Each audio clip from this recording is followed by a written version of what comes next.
Nathaniel Garrison sat alone at the head of a table, built for 20. His fork scraped against fine china, the only sound in the dining hall besides the grandfather clock's tick. 47 had lost to drought, he'd written in the leather ledger that afternoon. The number sat in his gut like a stone. Maria, his housekeeper, cleared 19 unused plates. She'd done this every night for 3 years, since Eleanor's funeral. The ritual had become a kind of penance. Through the window, mesquite trees stood skeletal against a copper sky. The creek bed ran bone dry. A knock rattled the front door. Maria hesitated in the doorway, dish towels in hand. "Vagrants, sir." Nate set down his fork. The woman standing on his porch looked half dead. Sunburned face, torn calico dress, feet wrapped in bloody rags. A boy clung to her skirt, maybe 7 years old, hollow-eyed and silent. Her voice came out as a whisper. "Can my son stay? Just till morning. I'll work. Anything." She collapsed before he could answer. Nate caught her before she hit the porch boards. The woman weighed nothing. He felt ribs through the fabric of her dress like the frame of a dead bird. The boy didn't cry, just stared up at him with those hollow eyes. "Maria!" Nate carried the woman inside. "Fetch Doc Warren and Father Miguel. Tell him it's urgent." Maria gathered her skirts and ran. Nate laid the woman on the parlor sofa. Her breathing came shallow and quick. The boy followed, silent as a shadow, and knelt beside her. His small hand found hers. "What's your name, son?" The boy didn't answer, didn't even look up. Nate noticed the floor then. The boy had drawn something in the dust with his finger. A crude sketch, a cabin, flames, a stick figure wearing what looked like a star, a sheriff's badge. The smell of unwashed bodies filled the room, mixed with sun-baked leather and something else. Desperation had a smell. Nate had learned that during the war. He fetched water and a clean cloth, knelt beside the sofa. The woman's face was crusted with dirt and dried sweat. He wiped it away gently, the way Eleanor used to tend to injured animals. Her lips were cracked and bleeding. The boy watched him with the wariness of a beaten dog. "She'll be all right," Nate said, though he wasn't sure it was true. "Doc Warren's a good man." The boy clutched something to his chest, a piece of paper, water-stained and folded many times. Boot heels clattered on the porch. Doc Warren came through the door, black bag in hand, Father Miguel behind him. The priest's cassock kicked up dust as he crossed the threshold. "Lord have mercy." Doc Warren knelt beside the sofa, already reaching for the woman's wrist to check her pulse. "How long has she been like this?" "Just now." Nate stepped back, collapsed on my porch. The doctor opened his bag, the leather creaking. He pulled out a stethoscope, listened to her heart, her lungs. His weathered face tightened. Severe dehydration, malnutrition. He pressed gently on her ribs, and even unconscious, she flinched. "These are old breaks, 3 months, maybe 4. Healed wrong." Father Miguel crossed himself. Doc Warren looked at the boy. "Son, is this your mama?" The boy nodded, but didn't speak. "When did you last eat?" No answer. The boy's fingers tightened on the paper he held.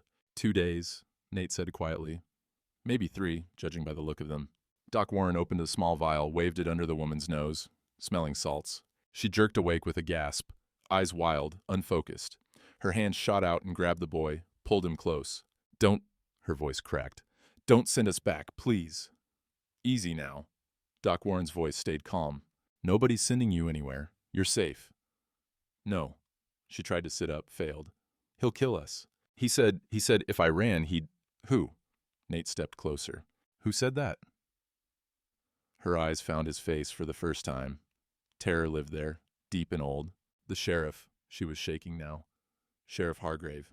He burned our barn. Said the land belongs to Drummond Bank now. Said we had no right—" She broke off, coughing. Doc Warren held a cup of water to her lips. She drank like a woman drowning, water spilling down her chin. Father Miguel's face had gone pale. Drummond. The name hung in the air like smoke. Nate's jaw tightened. Silas Drummond? Banker, land speculator, the man who held half the county in debt. The woman clutched the boy tighter. "I'm sorry. I'm so sorry for intruding. We'll leave at first light. I just—" Her voice broke. "My boy needed somewhere warm, just one night." "You'll stay as long as you need." Nate's voice came out harder than he intended. He softened it. "What's your name?" "Rebecca. Rebecca Sutton." She looked down at the boy. "This is Thomas." "I'm Nathaniel Garrison. This is my home." Doc Warren stood, wiping his hands on a cloth. "She needs rest, food, but nothing heavy. Broth, bread, and water, lots of it." He looked at Nate. "I'll check on her tomorrow." "Thank you, Doc." Warren nodded, collected his bag. Father Miguel lingered, his dark eyes troubled.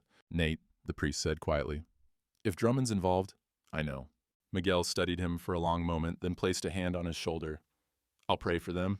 After they left, Nate stood in the parlor doorway. Maria had already brought broth and bread, set it on the side table. Rebecca was trying to feed Thomas, but her hands shook so badly she could barely hold the spoon. Nate took it from her, knelt beside the boy.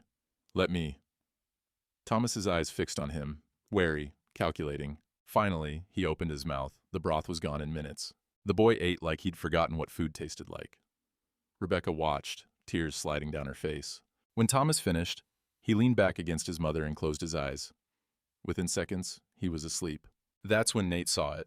The paper Thomas had been clutching had fallen to the floor. He picked it up, unfolded it carefully. A land deed, water-stained, creased, but still legible. Rocking S Ranch, 640 acres, registered to Jacob Sutton, 1871. Rebecca's voice came out barely above a whisper. My husband's. Before the sheriff said it wasn't ours anymore. Nate stared at the deed. Something cold settled in his chest. He'd seen those coordinates before. Nate carried the deed to his study after Rebecca and Thomas had fallen asleep. The lamp oil sputtered, casting shadows across the walls. He spread the paper on his desk beside his own ledgers and land records. His finger traced the property coordinates. Section 14, Township 3 North, Range 21 West. He knew those numbers. The drawer stuck when he pulled it, swollen from summer heat. Inside, wrapped in oilcloth, were Eleanor's personal papers. The ones he hadn't been able to look at for 3 years. The smell of old paper and dried lavender filled the room. Eleanor had tucked sprigs of it between the pages, like she did with everything she wanted to preserve. He found what he was looking for near the bottom. A registry document from Mission San Rafael, dated 1875. Eleanor's handwriting in the margins, neat and careful. Water rights transferred to church charity for homesteader support. Section 14, T3N, R21W. 12 families to benefit, the same coordinates. Nate pulled out another document, the official transfer Eleanor had signed. Or supposedly signed. He held it close to the lamp. The ink looked wrong, too fresh. The pen strokes didn't match her usual hand. The capital E in Eleanor was different, the loop too wide. A board creaked in the hallway. Nate's hand went to the pistol in his desk drawer, then relaxed, just the house settling. He lit a cigar, let the smoke curl toward the ceiling while he thought. If Rebecca's husband had held the original land grant, and Eleanor had established water rights through the church, then Drummond's claim was fraudulent. The words settled in his mind like a verdict. Outside, a coyote howled. The sound carried across the dry creek bed, lonely and sharp. Nate didn't sleep that night. Dawn came with the sound of hoofbeats. Nate was already awake, standing at the parlor window with coffee. He watched Father Miguel dismount, tie his horse to the rail. The priest's face was drawn. Maria let him in. The smell of morning, strong coffee, frying bacon filled the house, but it didn't ease the tension in Miguel's shoulders. We need to talk. Miguel kept his voice low. Before she wakes. They stepped onto the back porch. The sun hadn't cleared the horizon yet, and the air still held a hint of coolness that would burn away within the hour. The town council met last night, Miguel said. Emergency session. Nate took a slow sip of coffee. About Rebecca. About you harboring her. Miguel's hands gripped the porch rail. Drummond presented a foreclosure notice. Legal, signed, witnessed. Claims Rebecca Sutton owes the bank $320, unpaid, for 90 days. That's a lie. I know. Miguel's voice dropped even lower. But the council sided with him, 7-2. They're saying she's a debtor, not a guest. That you're interfering with lawful collection. The coffee turned bitter in Nate's mouth. Lawful. Drummond brought Hargrave. You know how that works? The badge makes it official even when it's not. Nate set his cup on the rail. His knuckles were white. What did they decide? Miguel hesitated. The pause stretched too long. Miguel, what did they decide? You're to surrender her by week's end. If you don't, Hargrave has authorization to retrieve her by force. The words hung in the air between them. From inside the house came the soft sound of Rebecca moving around, trying to be quiet. The smell of bacon drifted out. There's something else. Miguel's voice went quieter still. Something you need to know about Eleanor. Nate's whole body went still. The night she died, the riding accident. Miguel chose his words carefully. She didn't go out riding for pleasure, Nate. She went to confront Drummond. About what? The water rights. She'd discovered discrepancies in the transfer documents. Started asking questions at the land office, at the bank. Miguel's eyes were steady. She told me she was going to ride out to Drummond's ranch that evening. Wanted to settle it face to face. Nate's hand tightened on the porch rail. She never made it there. No. They found her 2 miles from his property line. Horse spooked, they said. Threw her, broke her neck. The morning sun crept over the horizon, painting everything gold. It felt obscene, that beauty. I think your wife discovered that Drummond was forging land transfers, Miguel said. I think she was going to expose him. And I think her riding accident happened exactly when it needed to. Nate turned to face him. Why didn't you tell me this before? Because you were drowning in grief. Because I had no proof, just suspicion. Because, Miguel's voice cracked, because I was a coward. A door opened behind them. Rebecca stood in the doorway, Thomas beside her. She'd washed her face, borrowed one of Maria's dresses. She looked less like a ghost now, more like a woman who'd been broken, but not destroyed. I heard. Her voice was steady. I'll leave. Today. I won't let him burn your home for me. No. Nate's voice came out flat, final. Mr. Garrison. Nate. Nate. She stepped onto the porch. Thomas followed, still silent. I'm grateful. More than I can say, but I know how this works. Drummond takes what he wants. And the law... Her laugh was bitter. The law belongs to whoever can pay for it. Not this time. Miguel and Rebecca both stared at him. Nate looked down at Thomas. The boy was watching him with those old eyes. 7 years old, and he'd already learned that the world was cruel, that adults couldn't be trusted, that safety was a lie. You have the deed? Nate asked Rebecca. She nodded. And your husband, Jacob, he registered the brand, the Rocking S? Yes, at the courthouse, 1871. Nate looked at Miguel. The brand registry. It's kept at the church, isn't it? The old records? Miguel's eyes widened. Yes, dating back to Spanish land grants. But, Nate, what are you? A brand mark is legal proof of ownership, Nate said. Older than any paper deed. If we can prove Jacob Sutton's claim through the registry, Drummond's foreclosure is void. Rebecca's breath caught. But the town already sided with him. The council? The council isn't a court of law.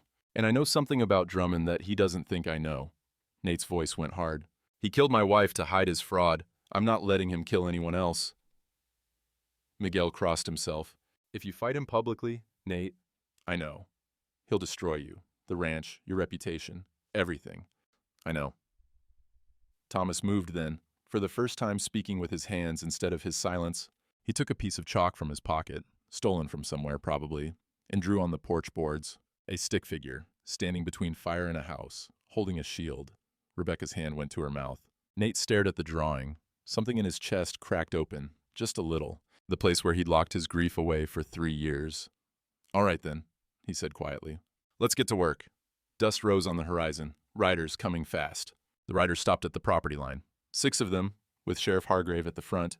They didn't come closer, not yet, just sat their horses and watched the house. A warning. Take Rebecca and Thomas inside, Nate told Maria. Keep them away from the windows. By mid-morning, the riders had gone. But the message was clear. Nate saddled his horse and rode to Dry Creek. The blacksmith shop sat at the edge of town where the road forked. One path toward the railroad, the other toward the cattle trails. Smoke rose from the forge chimney, black against the pale sky. Ezra Cole was hammering a horseshoe when Nate dismounted. The rhythm was steady, methodical. Ring of hammer on anvil, hiss of hot metal in water, the smell of coal smoke and burned iron thick in the air. Ezra was 62, built like an oak stump, with hands scarred from 40 years of forge work. He'd been a Buffalo soldier before he settled here, fought in the Indian Wars, saw things he never talked about. He looked up when Nate's shadow crossed the doorway, studied him for a moment, then set down his hammer. Heard you took in some strays. News travels fast. Always does when Drummond's involved. Ezra wiped his hands on his leather apron. Woman and a boy, they're saying. Debtors. They're saying wrong. Nate pulled Rebecca's deed from his coat. You remember Jacob Sutton? Ezra's expression shifted. I do. Good man. Honest. Died in a barn fire? What, 4 years back? 3.5. His widow's sleeping in my parlor. Ezra took the deed, held it close to study the details. His lips moved as he read. Finally, he looked up. Drummond's claiming this land. Through foreclosure. Says she owes $320. Does she? She says she paid. Gave him 40 head of cattle last spring. Drummond says there's no receipt, no proof. Ezra handed the deed back. That's his game. Did it to the Hendersons last year. The Chins the year before that. He turned, reached under his workbench, and pulled out a wooden box. Inside were papers, foreclosure notices, dozens of them. I've been keeping track, Ezra said quietly. 11 families in 3 years, all the same pattern. Loans made during the drought when folks were desperate. Then foreclosure when they can't pay. But half these families swear they did pay. In cattle, in labor, in land trade. Drummond just never records it.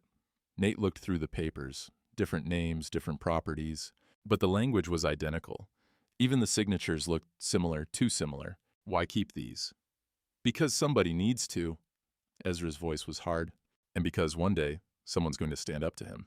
I'm betting that's you. Nate set the papers down. Through the open door of the smithy, he could see the town square. Quiet now, but it wouldn't stay that way. I need to prove Jacob Sutton's claim, Nate said. The deed's legitimate, but Drummond controls the land office. He can say anything he wants about debts and payments.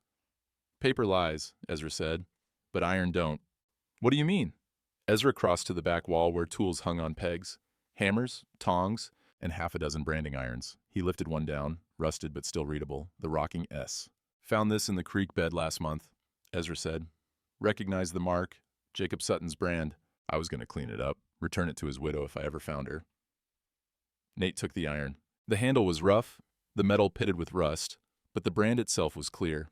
The cattle registry, he said slowly. Brands are recorded, aren't they? Legal proof of ownership? At the courthouse, yes, but there's older records too. Ezra's eyes narrowed. Mission San Rafael keeps the original registry. Goes back to 1725, Spanish land grants, every brand, every claim, every transfer. It's the law that predates the law. If Jacob Sutton registered this brand, then his claim to that land is documented independent of any deed or banknote. Ezra's grin was fierce. Paper can be forged. Registry books can't. Too many witnesses, too much history. You'd have to rewrite 150 years of records. Hope flared in Nate's chest. Then reality set in.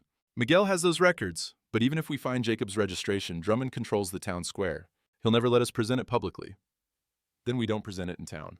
Ezra picked up his hammer again, tested the weight. We present it at church, Sunday service. Every family in the county will be there. Drummond can buy the council, but he can't buy 500 witnesses. Nate stared at him. A public reading. During announcements, Miguel does them every week. Births, deaths, land transfers. He reads from the registry book right there at the pulpit. Ezra's smile was grim. Drummond can't stop it without causing a scene. And if he tries, everyone will know why. The forge fire crackled. Outside, a wagon rolled past, probably headed to the general store. Normal life, continuing while everything underneath shifted. There's a problem, Nate said. Even if we prove Jacob's claim, Drummond will say the debt is still valid, that Rebecca owes money regardless of who owns the land. Does she have proof she paid? Anything at all? Her word. And the boys. Ezra shook his head. Won't be enough. Not against Drummond's ledgers and Hargrave's badge. They stood in silence. The hammer cooled on the anvil, metal ticking as it contracted. Thomas's drawing flashed in Nate's mind. The stick figure with the shield. What if we don't fight the debt? Nate said slowly. What if we just make it irrelevant? How? Cattle transfer. If I legally give Rebecca enough head to cover the debt, plus interest, witnessed, recorded, branded, then she's not a debtor anymore. She's a rancher with assets. Drummond can't foreclose on someone who isn't in arrears. Ezra's eyebrows rose. You'd give her your cattle? Enough to clear the debt and put her in the black. 50 head, maybe. Market value around $2,000. That's a quarter of your herd. Eleanor would have done it. Nate's voice was quiet. She tried to. That's why she's dead. Ezra studied him for a long moment. Then he nodded. All right. We'll need Miguel to access the registry.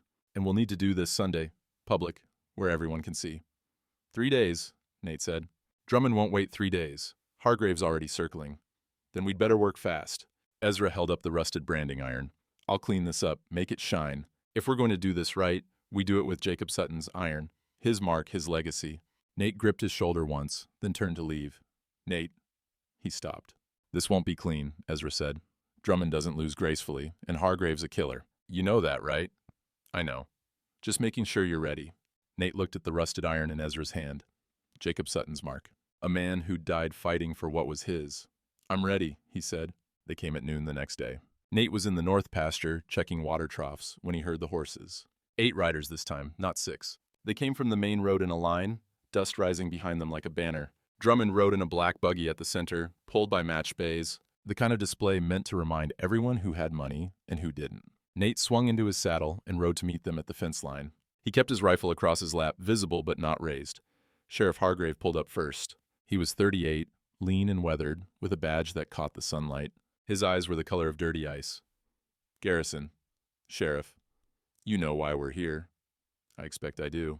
Drummond's buggy rolled to a stop. The banker climbed down, brushing dust from his silk vest. He was 52, soft around the middle, with manicured hands and a smile that never reached his eyes. Nate, Drummond's voice was smooth as whiskey. I'd hoped we could settle this like gentlemen. Gentlemen don't burn barns with families inside. Hargrave's hand dropped to his gun belt. Nate didn't move. Careful with accusations, Drummond said. His smile didn't waver, especially ones you can't prove.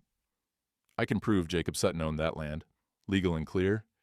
Jacob Sutton's dead. His debts passed to his widow. Drummond pulled a paper from his coat. This is a foreclosure notice, signed by County Judge Merritt, legal and binding. Mrs. Sutton owes my bank $320. 90 days overdue. The land reverts to me as collateral. She paid you 40 head last spring. Show me a receipt. The sun beat down. One of the horses stamped, tail swishing at flies. The smell of leather and sweat and gun oil hung thick in the air. You're harboring a debtor, Drummond continued. That makes you complicit in theft. Sheriff Hargrave has authority to retrieve Mrs. Sutton and escort her to the county jail until the debt is settled.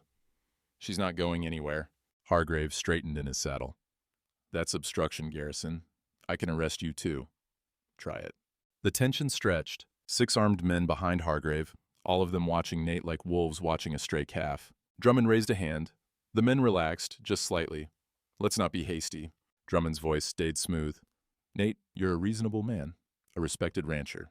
Think about what you're risking here. Your reputation, your business relationships, all for some woman you met 2 days ago. 3 years ago, you mean? Drummond's smile flickered. I'm sorry. Eleanor. Nate's voice was quiet, but it carried. My wife. She came to you about forged land transfers, wanted to settle it face to face. She never made it home. The silence that followed was absolute. Hargrave's jaw tightened. Drummond's expression went carefully blank. That's a dangerous accusation, Drummond said finally. Is it an accusation if it's true? Your wife had a tragic accident. Everyone knows that. The horse spooked. 2 miles from your property line, right after she told Father Miguel she was riding out to confront you. Drummond's mask cracked just for a second. Nate saw calculation behind his eyes, reassessment. You're grief-stricken, Drummond said. Seeing conspiracies where there's only misfortune. I understand. I truly do. But Mrs. Sutton's debt is a separate matter. The law is clear. The law? Nate laughed, harsh and bitter. You mean Judge Merritt? The one whose re-election campaign you funded? That law? Hargrave urged his horse forward. You're done talking, Garrison. Hand over the woman, or we'll take her. You'll have to go through me first. That can be arranged. Clayton? Drummond's voice cut sharp. The sheriff stopped, but his hand stayed near his revolver. Drummond stepped closer to the fence. When he spoke, his voice dropped low enough that only Nate could hear. You think you're protecting her. But you're just making this worse. For her, for the boy, for yourself. His eyes were flat. You have until Sunday. Bring Mrs. Sutton to church. Make a public statement that you were mistaken, that you respect the county's legal process. Do that, and we'll settle the debt reasonably. Maybe extend her timeline, work out a payment plan. And if I don't? Drummond glanced back at his men. Then Sheriff Hargrave will enforce the law, by any means necessary. And if your house happens to catch fire during the arrest... He shrugged. Well, these things happen in confrontations, especially when criminals resist.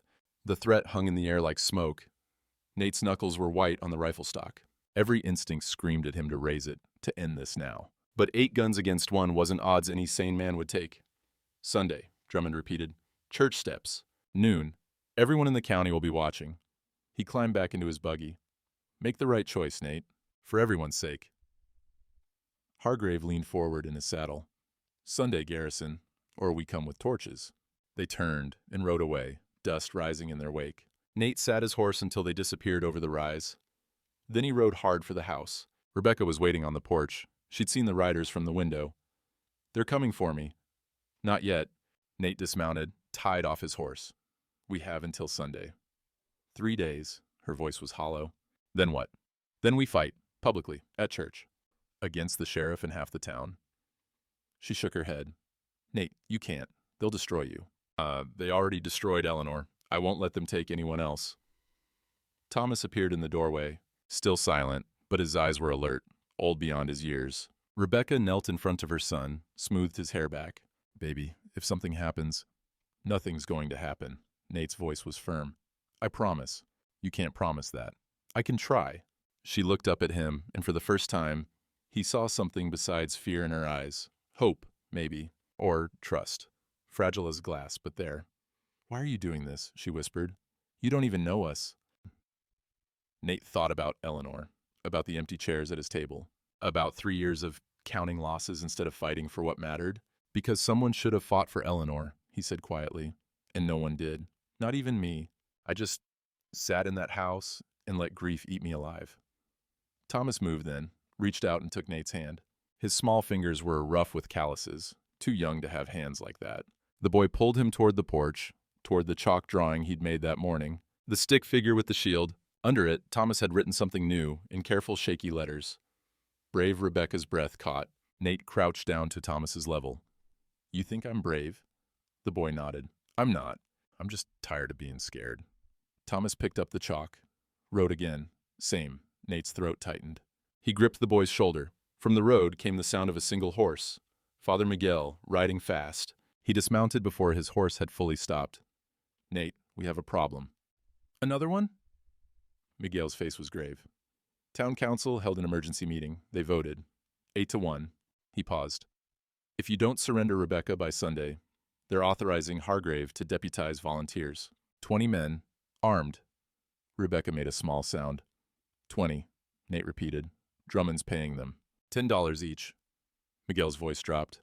"Half the men in town are broke from the drought. They'll take the money." The math was simple. 20 armed men against one rancher and a widow. Nate looked at Thomas's chalk drawing, at Rebecca's hollow eyes, at the empty horizon where Eleanor had died alone, trying to do the right thing. "Then we'd better have a plan," he said. But standing there on his porch, watching the sun sink toward evening, Nate Garrison had never felt more alone in his life. That night, Nate found Rebecca packing. She was in the guest room, folding Thomas's spare shirt, the one Maria had found in the attic, left over from some previous visitor. The boy was asleep in the bed, curled small under a quilt. "What are you doing?" Nate kept his voice low. Rebecca didn't look up. "We're leaving, before dawn. Heading west, maybe California. Somewhere Drummond can't reach." "You won't make it." We'll take our chances." "Rebecca, no." She turned to face him, and her eyes were fierce. "I won't let you die for us. I won't let him burn your home, destroy your life. Not for strangers. You're not strangers. We've known each other 3 days. Doesn't matter." Nate stepped into the room. The smell of lavender soap and clean linens. Maria's work. Normal things in an increasingly abnormal situation. "My wife tried to stop him alone. She failed. I'm not making that mistake." "Your wife is dead because of him." Rebecca's voice cracked. "Don't you understand? That's what he does. Anyone who challenges him ends up dead or ruined. And now you're—" She broke off, pressed her hand to her mouth. "Now I'm what?" "You're being kind. And kindness gets people killed in this world." Nate crossed to the window. Outside, the stars were sharp and cold, drought stars. No humidity to soften them. 3 years, he said quietly. "I've sat in that house, eaten alone, counted losses. Told myself I was being practical, protecting what I had left." He turned to face her. "But I wasn't protecting anything. I was just waiting. For what? I don't know. Maybe for this?" "For what? To get yourself killed?" "For a reason to stand up." Rebecca sank onto the bed beside Thomas. Her hand found his hair, stroked it gently. The boy didn't wake. "When Jacob died," she said, "they told me it was an accident. Lantern fell in the barn, started a fire. He was drunk, they said, passed out and didn't wake." Her voice went flat. "But Jacob didn't drink. Not after his brother died of it. He swore off liquor the day we married." "You think it was Hargrave?" "I know it was," Thomas saw. She looked at her son. "He hasn't spoken since, but he draws it, over and over. The man with the star, the torch, the fire." Nate felt something cold settle in his gut. "I tried to pay the debt," Rebecca continued. "Gave Drummond 40 head, everything we had left. He took them, smiled, said we were square. Then 2 months later, Hargrave showed up with a foreclosure notice. No record of payment, no receipt, my word against the bank's ledger." "So you ran?" "So I ran." She looked up at him. "And now I'm running again, because that's what you do when you can't win. You survive." Thomas stirred in his sleep, made a small sound, almost a whimper. Rebecca's hand stilled on his hair. "He has nightmares," she whispered. "Every night. About the fire." Nate crouched beside the bed, looked at the boy's face. Still too thin, but better than 3 days ago. The hollow look fading just slightly. "If you run," Nate said quietly. "Thomas will spend his whole life running, looking over his shoulder. wondering when Drummond or men like him will catch up. He met Rebecca's eyes. Is that what you want for him? I want him alive. So do I. But alive isn't enough. He needs to know that sometimes people fight back, that the world isn't just powerful men taking what they want. Rebecca's eyes filled with tears. You sound like Jacob. What happened to him? He stood up, he fought, and he died. Maybe. Nate stood. Or maybe he just didn't have enough people standing with him. He walked to the door, then paused. Don't leave, he said. Please. Give me until Sunday. If the plan doesn't work, if it all goes to hell, then you run. I'll cover you, but give me 3 days. Rebecca wiped her eyes. What plan? Miguel said 20 armed men. I'm working on it. That's not reassuring. Despite everything, Nate almost smiled. No, I suppose it's not. An hour later, he sat in his study with Miguel and Ezra. Maps spread across the desk, the brand registry book open between them. Here, Ezra pointed. Jacob Sutton, Rocking S brand, registered April 1871. Witnessed by 3 ranchers. All dead now, but their signatures are recorded. Miguel traced the entry. The registration includes water rights, clear as day. Drummond will say it doesn't matter, Nate said, that the debt supersedes ownership. That's where your cattle transfer comes in? Ezra leaned back. You brand 50 head with the Rocking S mark. Sunday, public, at church. Every witness sees you give her assets worth double the debt. In front of Hargrave and 20 armed men, Miguel added, who will be there to arrest her. They won't. Nate's voice was certain. Not if we do it right. Not if the whole county's watching. You're betting on public shame, Miguel said. On Drummond backing down rather than looking like a tyrant in front of 500 witnesses. That's exactly what I'm betting on. Ezra shook his head. And if you're wrong, then we fight. 1 rancher, a widow, a priest, and a blacksmith against 20 guns. Ezra's laugh was harsh. Those are suicide odds. Maybe. Nate looked at Eleanor's photo on the wall. But at least we'll have tried. Miguel pulled out a small leather journal. I've been keeping records too. Every family Drummond's foreclosed on. Every suspicious death. Every forged document. He set it on the desk. If we're doing this Sunday, I'm reading all of it. Every name. Every theft. Let the whole county hear what he's done. That'll get you killed, Ezra said. Probably. And Miguel's smile was grim. But I'm tired of keeping silent. They sat in the lamplight, 3 men, planning something that would either save them or destroy them. Outside, a horse whinnied. Ezra tensed, hand going to his belt where he kept a knife. But it was just Maria, bringing coffee. The smell filled the study, bitter and strong. You should sleep, she said. All of you. Sunday's coming, whether you're ready or not. But none of them moved. There was too much to plan, too much at stake. In the guest room, Thomas woke from his nightmare, drew another picture in the dust on the windowsill. But this time, the stick figure wasn't alone. This time, there were others standing beside him. Saturday morning, Nate rode into town for supplies. The general store went quiet when he walked in. Mrs. Patterson stood at the counter, basket of flour and coffee at her feet. She looked at Nate, then quickly away. Morning, Clara. She nodded, but didn't speak. The storekeeper, Jim Brennan, who'd sold Nate supplies for 15 years, stayed behind the counter. His face was carefully neutral. Need 50 pounds of feed corn, Nate said. 3 bags of oats, salt blocks. Jim didn't move. You hear me, Jim? I heard. The storekeeper's voice was flat. Can't sell to you. Can't or won't. Same thing. Nate set his hands on the counter. The wood was worn smooth from decades of transactions. Since when? Since Mr. Drummond made it clear who his friends are. Jim wouldn't meet his eyes. I got a loan with his bank. Got a family to feed. I'm sorry, Nate. Mrs. Patterson gathered her basket and hurried out, bell jangling above the door. Nate looked around the store. Shelves full of goods, flour, beans, coffee, tools, everything he needed and couldn't buy. This is how it's going to be? He asked quietly. This is how it has to be. Outside, the street was busier than usual for Saturday. Men gathered in small groups, talking low. When Nate emerged, conversations stopped. Eyes tracked him. He recognized some of them. Ranch hands from neighboring spreads, drifters who worked odd jobs. A few farmers hit hard by the drought, all of them staring at him like he was a stranger or a target. Hargrave leaned against the post outside the saloon, badge catching sunlight. He raised a hand in mock greeting. Problem, Garrison? Nate ignored him, headed for his horse. Word of advice, Hargrave called. Come tomorrow, bring the woman, make it easy on yourself. Nate mounted without answering. As he turned his horse toward home, he heard laughter from the saloon. The sound followed him out of town. That evening they came after dark, 11 families, arriving one by one like ghosts, wagons creaking, horses snorting soft in the night. They came by back roads, avoiding the main trail. Nate watched from his porch as they assembled in the yard. Men, women, a few older children, faces hard with drought and loss. Ezra arrived last, riding with an elderly couple, the Chens. Their wagon bed held to something wrapped in canvas. "Everyone's here," Ezra said. All 11 families Drummond foreclosed on. Miguel stepped out of the house, Rebecca behind him. She stared at the gathered crowd, confused. "I don't understand," she said. An older woman climbed down from the nearest wagon, Margaret Henderson, gray-haired and sturdy. "We heard what you're planning, what you're risking for Mrs. Sutton." "Nothing's decided yet," Nate said. The hell it's not." This from a tall black man, Samuel Washington, who'd lost his farm 2 years back. "Drummond took my land, same way he took Jacob Sutton's. Forged debt, no receipt for payment, sheriff with a torch if I argued." "Mine too," said the Chin patriarch, his accent thick. "Gave him 30 head of cattle. He say not enough. Then he say no record." One by one they spoke. Same story, different faces. Debt without payment records. Threats, fires, families scattered. "We've been too afraid to stand together," Margaret Henderson said. "Thought if we kept quiet, Drummond would leave us alone. But that's not how it works, is it? He just keeps taking." Samuel Washington stepped forward. "You're making a stand tomorrow.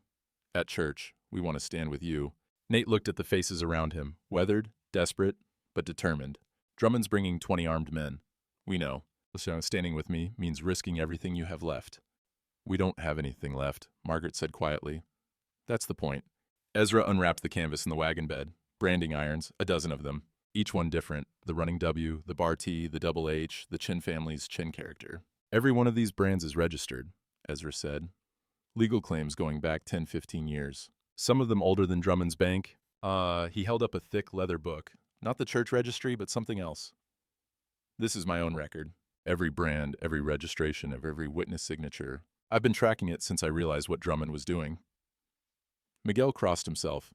"Mother of God, Ezra, if he knew you had that, he'd kill me, I know."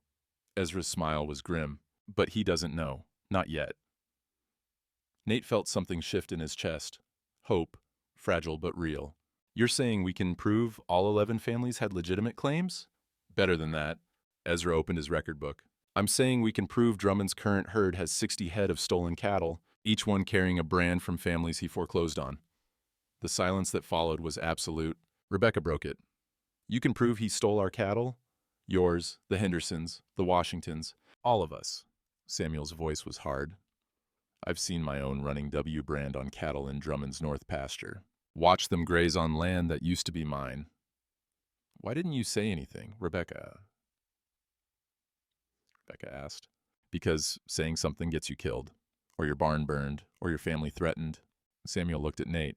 "But if we all say it tomorrow, in front of the whole county, with proof, then it's not just accusations," Nate finished. "It's testimony." "Witnessed testimony," Miguel added. "The most powerful kind." Margaret Henderson stepped closer. "We heard Drummond's planning to arrest Mrs. Sutton tomorrow, that he's got 20 men ready to enforce it." "That's right. Then we'll be there. All of us, between the sheriff and your porch." Her voice was steady. "Let him try to arrest her through 50 witnesses." 50? Nate looked around. The families, their children, their neighbors who'd come with them. "More by tomorrow," Samuel said. "Word's spreading. Folks are tired, Nate.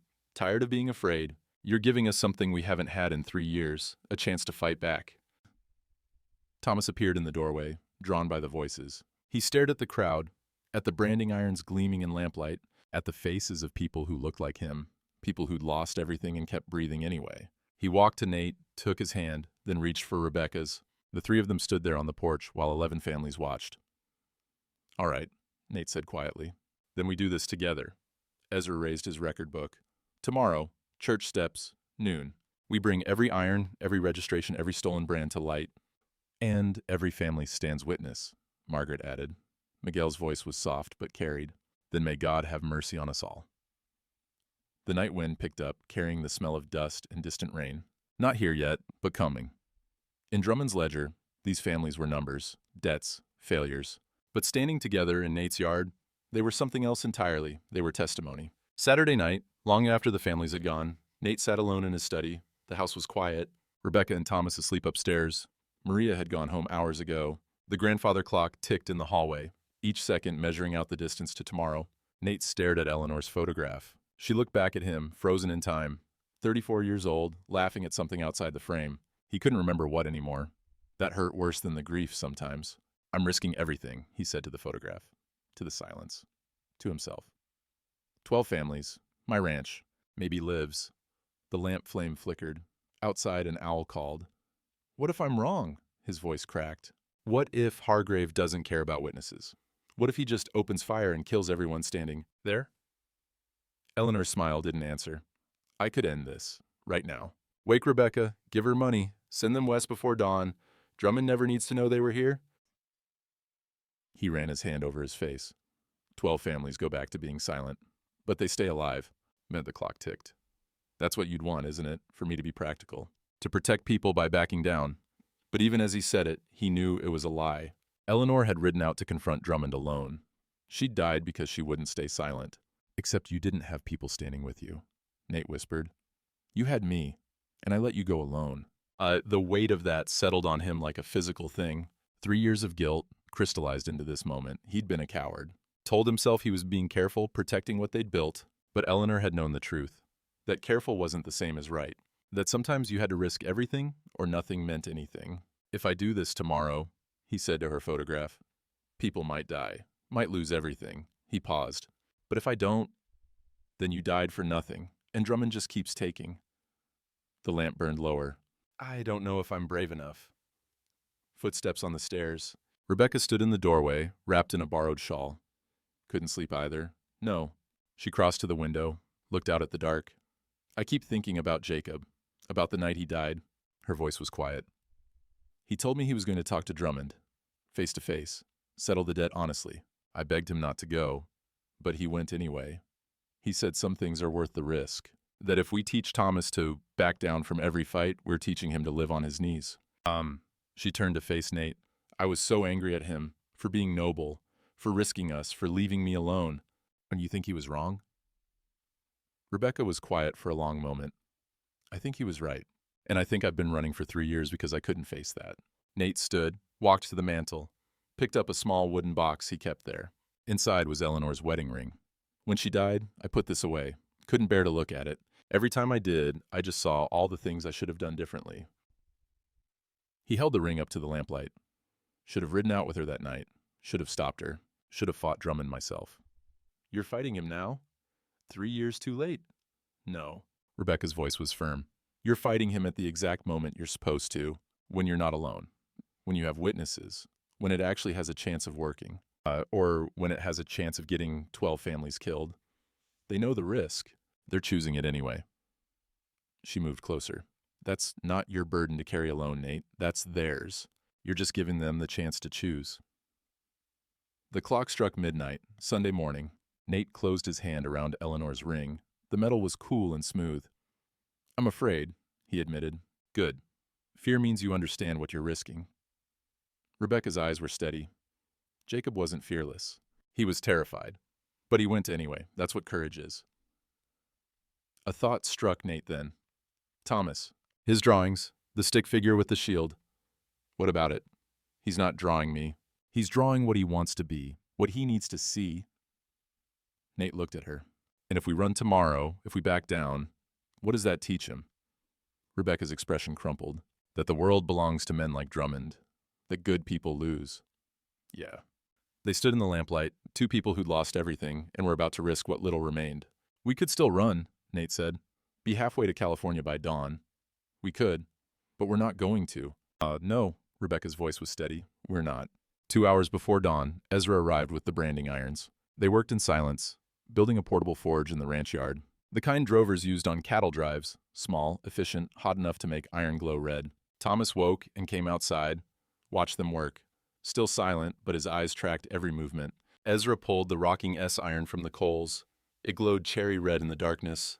He plunged it into water, hiss and steam, the smell of hot metal sharp in the air. It's ready, Ezra said. Nate looked at the iron. Jacob Sutton's mark, a dead man's legacy, about to become a living claim. Think this'll work? Honestly?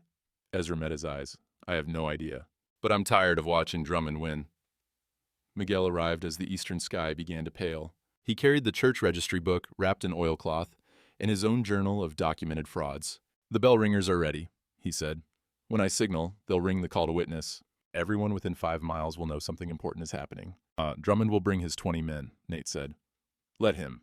Miguel's voice was hard. "We'll have 100 witnesses, maybe more." Thomas tugged on Nate's sleeve, held up his chalk, wrote on the ground in careful letters, "Ready." Nate crouched down to the boy's level. "You sure?" Thomas nodded. Then he did something he hadn't done in 4 months. He smiled. It was small and fragile and broke Nate's heart clean in half. "All right then," Nate said. His voice was rough. "Let's go to church." The sun broke over the horizon. The drought stretched on, but the light was gold and clean. It was Sunday morning, and everything was about to change. Mission San Rafael stood at the center of town, white adobe walls against a pale blue sky. By the time Nate's wagon arrived, the church steps were already crowded, not with Drummond's men, with families, the Hendersons, the Washingtons, the Chens, others too, people Nate didn't know, drawn by words spreading through the night. They stood in clusters on the church grounds, quiet but present, waiting, 50 people, maybe more. Hargrave was there too, with his 20 men. They lined the street opposite the church, rifles visible, badges gleaming, a show of force meant to intimidate. Drummond stood apart from them, dressed in his Sunday finest. His face was carefully neutral, but Nate saw the calculation in his eyes. The banker had expected to face one rancher and a widow, not this. Nate pulled the wagon to a stop at the base of the church steps. Ezra rode beside him, the portable forge smoking in a cart behind. Miguel stood at the top of the steps in his vestments, the registry book in his hands. Rebecca climbed down from the wagon, Thomas beside her. The boy's hand found hers, held tight. The church bell began to ring, not the usual call to service. This was the witness bell. 3 tolls, then silence.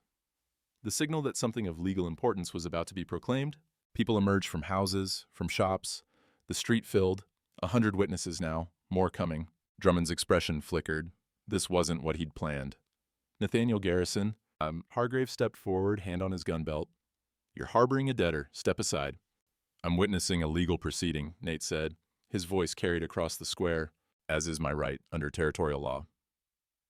"There's no legal proceeding here. Just a woman who owes a debt."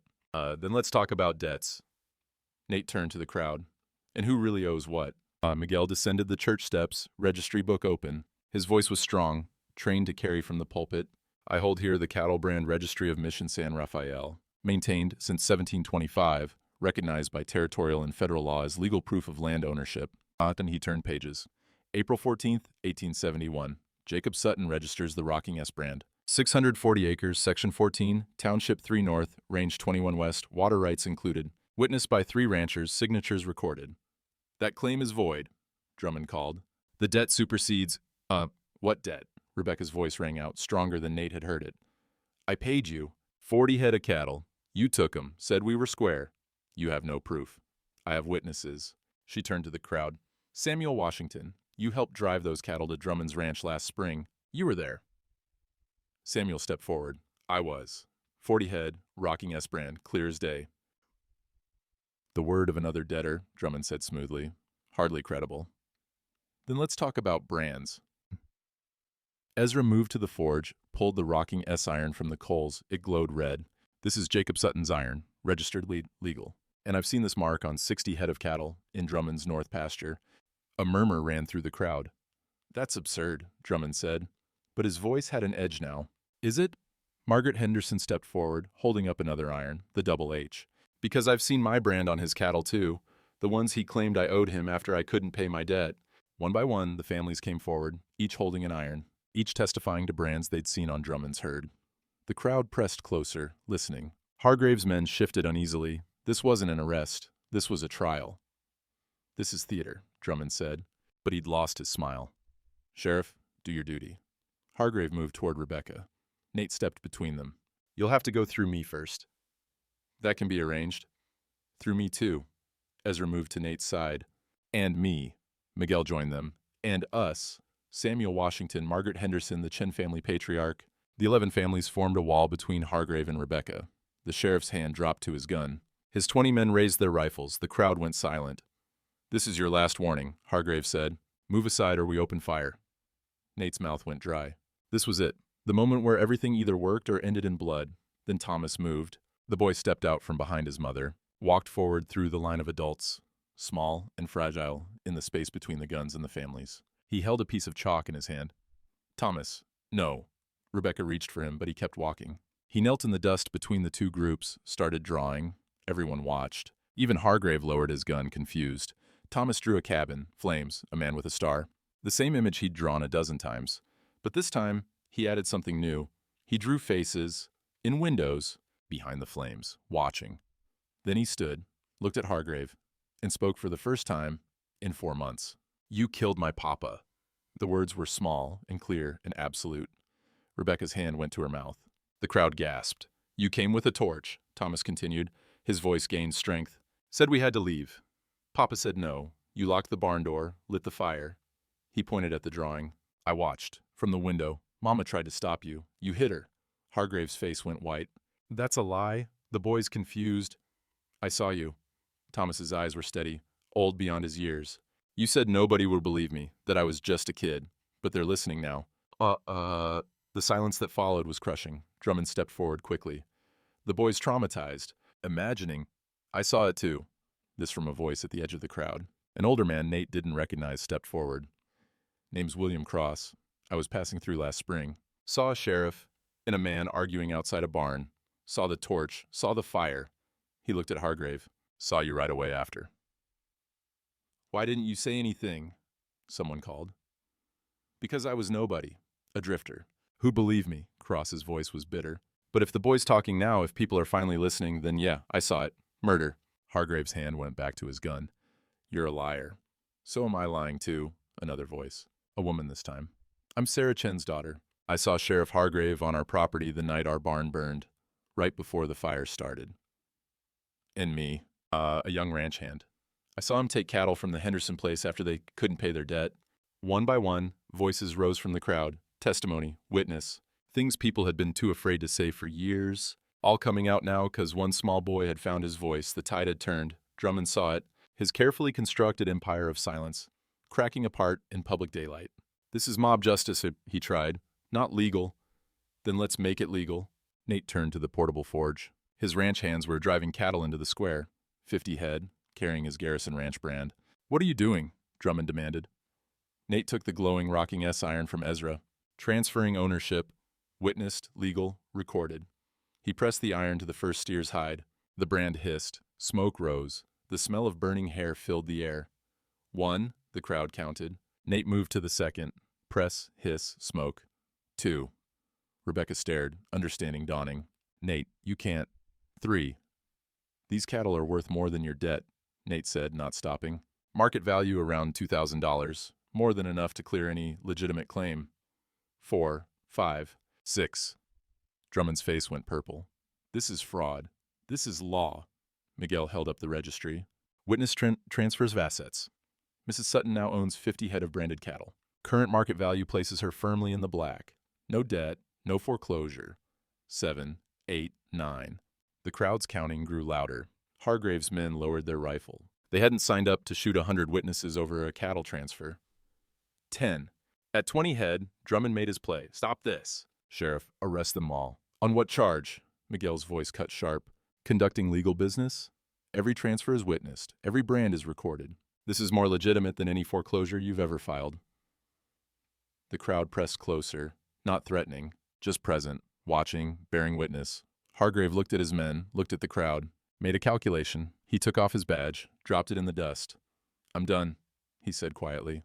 Drummond's empire collapsed in that moment. Without Hargrave, without the threat of violence. He was just a banker with forged papers and a crowd that knew the truth. This isn't over, Drummond said, but his voice was hollow. Yes, Nate said, branding the 50th steer. It is. The crowd erupted, not in violence, but in something else, relief, justice. The sound of people who'd been silent for years finally allowed to speak. Thomas ran to his mother. Rebecca caught him, held him tight, both of them crying. Miguel closed the registry book. 50 head transferred. Witnessed by, he looked at the crowd, approximately 200 souls. Let the record show, Rebecca Sutton is no longer in debt. Her claim to Section 14 is legally recognized and recorded. The church bell rang again. Not a call to witness this time, a celebration. The federal marshal arrived 3 days later. His name was Robert Gaines, and he'd been tracking land fraud cases across 3 counties. Hargrave's confession, given in exchange for a lighter sentence, had handed him everything he needed. Nate watched from his porch as Gaines rode up to Drummond's ranch with a warrant and 6 federal deputies. By evening, the banker was in chains, headed for trial in Santa Fe. "It's really over," Rebecca said. She stood beside Nate, Thomas between them. The boy had barely stopped talking since Sunday, making up for 4 months of silence. "The legal part is," Nate said. "The rest takes longer." The town was still processing what had happened. Some folks were angry. They'd lost money in Drummond's bank, investments that wouldn't be recovered. Others were relieved, grateful. The quiet ones were ashamed they hadn't stood up sooner. But change had come. That was enough. Father Miguel approached across the yard, carrying a leather folder. The territorial judge reviewed the cases. All 11 families are having their lands restored. Official deeds recorded at the land office in Santa Fe. "What about the cattle Drummond stole?" Rebecca asked. "Being returned. Every head with a registered brand goes back to its rightful owner." Miguel smiled. "Your 40 head will be home by week's end." Thomas tugged on Miguel's cassock. "What about the school, the one in the picture?" Miguel crouched down to the boy's level. "What school?" Thomas pointed at the house, where Eleanor's photograph still hung beside the charity deed. "That one. For kids like me." Miguel's eyes went soft. "The Eleanor Garrison Academy for Homesteaders. Nate's wife started it before she died. It closed when she passed. Why? No one to run it. No money to keep it open." Thomas looked up at Nate. "Can we open it again?" Nate felt something catch in his throat. That's a big undertaking, son. But you're rich, right? You gave Mama 50 cows. Rebecca laughed, surprised. "Thomas, that's not how—" "Actually," Miguel interrupted, "the territorial government has education grants available, especially for schools serving homesteader families. If someone were to apply—" He looked at Nate. "Someone with Eleanor's original charter and community support." Nate stared at the priest. "You're serious? Eleanor died trying to protect homesteaders. Maybe the best way to honor her is to finish what she started." Miguel stood. "Think about it. I'll help with the paperwork if you decide to move forward." He left them standing on the porch, watching the sun sink toward the horizon. Thomas went back to his drawing, on paper now, not dust. He'd drawn the school, kids playing outside, a garden. "He's got your wife's vision," Rebecca said quietly. "He's got something." Nate studied the drawing. "Something we need more of." "What's that?" "Hope." 1 week later, dawn broke over the Rocking S Ranch, not Garrison Ranch. Rebecca had moved home, to the land that was legally and undeniably hers. Nate and Ezra had helped rebuild the cabin. New walls, new roof. The smell of fresh timber strong in the morning air. Thomas ran between the house and the barn, checking on things with the boundless energy of a 7-year-old who'd remembered how to be a child. He'd helped Ezra plant a vegetable garden, rows of seeds waiting for rain that would eventually come. Rebecca stood in the doorway, watching her son. She wore a simple dress, her hair tied back, face no longer gaunt. 3 weeks of regular meals and safety had begun to heal what starvation and terror had broken. Nate rode up on his horse, Ezra beside him. They'd brought the last of her cattle, 40 head with the Rocking S brand. Plus 20 calves born since spring, 60 head total, a real herd. "That's the last of them," Nate said, dismounting. "You're officially a rancher, Mrs. Sutton." "That's terrifying." "It should be. Ranching's hard work." Harder than running from sheriffs with torches?" Nate smiled. "About the same, actually." Thomas came running. "Mr. Nate, look!" He held up a tiny green shoot. "The beans are growing." That they are. Nate ruffled the boy's hair. "You'll be eating fresh vegetables by summer. Will you come eat with us when they're ready?" Nate glanced at Rebecca. She nodded. "I'd like that," he said. Ezra cleared his throat. "Speaking of eating together, the families are organizing a monthly dinner, all 11 of them, rotating houses. Building community, staying connected. Make it harder for another Drummond to divide us." "That's a good idea," Rebecca said. "Margaret Henderson's hosting the first one, week from Sunday." Ezra looked at Nate. "You're invited, both of you." "We'll be there," Nate said.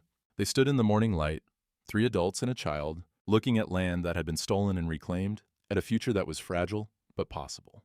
"I still can't believe it worked," Rebecca said. "Standing up to him, I was so sure that we'd lose, that we'd die." She looked at him. "Why didn't we?" "Because we weren't alone," Nate said simply. "Jacob tried to fight by himself. Eleanor did too, but we had witnesses. That made all the difference." Thomas had gone back to his garden, talking to the bean shoots like they could hear him. Maybe they could. "What about Eleanor's school?" Rebecca asked. Did you decide? I applied for the grant. Miguel helped with the paperwork. Nate watched Thomas. Figure if we're building a future worth having, we better teach the next generation how to fight for it the right way. The right way, Rebecca repeated. What's that? Together, in daylight, with witnesses. Nate looked at her. That's what Eleanor understood. That's what got her killed. But it's also what finally won. Rebecca's eyes glistened. She'd be proud of you. Maybe. Or maybe she's just glad I finally figured it out. Thunder rumbled in the distance. They all looked up. Clouds on the horizon, dark and heavy. Is that? Rebecca's voice caught. Rain, Ezra said, Aliza finally. The first drops began to fall, light at first, then heavier. The smell of water on dry earth rose up, that holy ancient scent of drought breaking. Thomas whooped and ran in circles, arms spread wide, face turned up to the sky. His laughter carried across the land. Rebecca stepped off the porch into the rain, let it soak her hair, her dress. She was crying and laughing at the same time. Nate stayed under the porch roof, watching them. Watching rain fall on planted beans, on new timber, on land that belonged to people who'd fought for it. On his ranch, 3 miles away, his table was set for dinner. Not 20 chairs anymore, just 12. The families were coming tonight. Margaret, Samuel, the Chens, all of them. The house wouldn't be empty. Eleanor's photograph would watch them eat, and maybe that was enough. Maybe that was what legacy meant. Not monuments or buildings, but people choosing to stand together when everything told them to scatter. The rain fell harder. Thomas grabbed his mother's hands, danced with her in the mud. Ezra mounted his horse. Coming. In a minute. Nate stood on Rebecca Sutton's porch, watching a boy who'd been silent for 4 months sing in the rain. Watching a mother who'd nearly starved smile like the world was new. They'd fought. They'd won. Not perfectly, not without cost, but they'd won. And tomorrow, the real work began. Rebuilding, planting, teaching the next generation that justice wasn't just about laws and ledgers. It was about standing together when the dust wouldn't settle.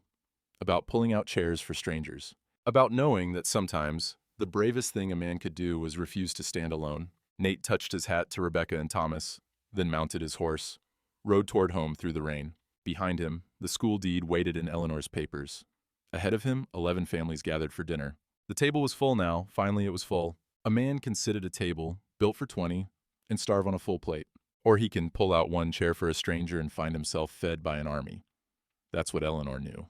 Died proving it. Took me 3 years to learn what she understood her whole life. That wealth ain't counted in cattle or land. It's measured in the folks who stand beside you when the fire comes calling. The drought broke that summer. The school opened by fall. Thomas Sutton was the first student through the door, teaching other kids to read deeds, to know their rights, to understand that silence feeds tyranny, but witness starves it. Some folks say justice came slow to our county that year. I reckon it came exactly when it was supposed to, when enough people got tired of being alone. When they finally learned to pull out chairs for each other. By God's mercy, may we never forget that lesson.